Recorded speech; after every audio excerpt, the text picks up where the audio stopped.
Assalamualaikum warahmatullahi wabarakatuh. Waalaikumsalam warahmatullahi wabarakatuh. Perkenalkan, nama saya Muhammad Asrori dari Universitas UNU Blitar. Kami di sini ini akan berpresentasi tentang peran kepala sekolah terhadap supervisi pendidikan. Pertama-tama yang saya hormati dosen yang selaku mendidik saya mulai dari tidak tahu menjadi tahu, yakni Pak Bima Sakti Tangguh Alam. Alhamdulillah saya bisa menjadi tahu, dari tidak tahu menjadi tahu. Yang saya di sini akan menjelaskan tentang supervisi, peran kepala sekolah terhadap supervisi pendidikan, yang akan dijelaskan tentang teman saya yakni Eros. Bismillahirrahmanirrahim. Perkenalkan, nama saya Imran Rosyadi. Saya dari Universitas Nahdlatul Ulama Blitar. Sebelum saya menjelaskan tentang peran kepala sekolah sebagai supervisi pendidikan, apakah supervisi pendidikan? Supervisi pendidikan adalah serangkaian kegiatan yang membentuk guru untuk mengembangkan kemampuannya. Jadi, guru itu disuruh kegiatannya itu untuk mengembangkan apa kemampuannya. Maka, dalam melaksanakan supervisi terhadap guru perlu diadakan kemampuan guru, sehingga dapat ditetapkan aspek mana yang perlu dikembangkan dan bagaimana yang tepat dalam proses mengembangkannya. Jadi, sebagai guru atau untuk mendidik seorang murid itu harus tepat dalam proses pengembangannya.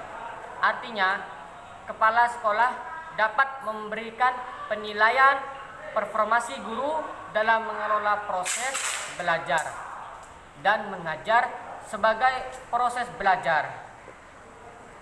Namun, satu hal yang harus ditegaskan bahwa setelah melakukan penilaian, penampilan guru itu bukan berarti selesai atau sudah tentang kegiatan supervisinya, akan tetapi harus dilanjutkan dengan perancangan dan pelaksanaan, gimana pengembangannya, terus gimana kemampuannya, itu harus tepat, dan gimana supaya yang dididik itu bisa mengerti.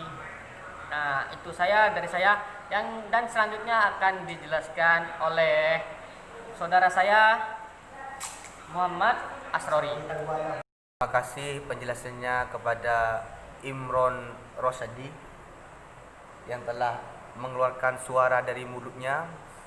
Saya akan menambahkan penjelasan oleh Imron Rosyadi barusan. Jadi, bahwa kepala sekolah sebagai supervisor dalam kemampuan penyusunan dan pelaksanaan program supervisi pendidikan, serta memanfaatkan hasilnya.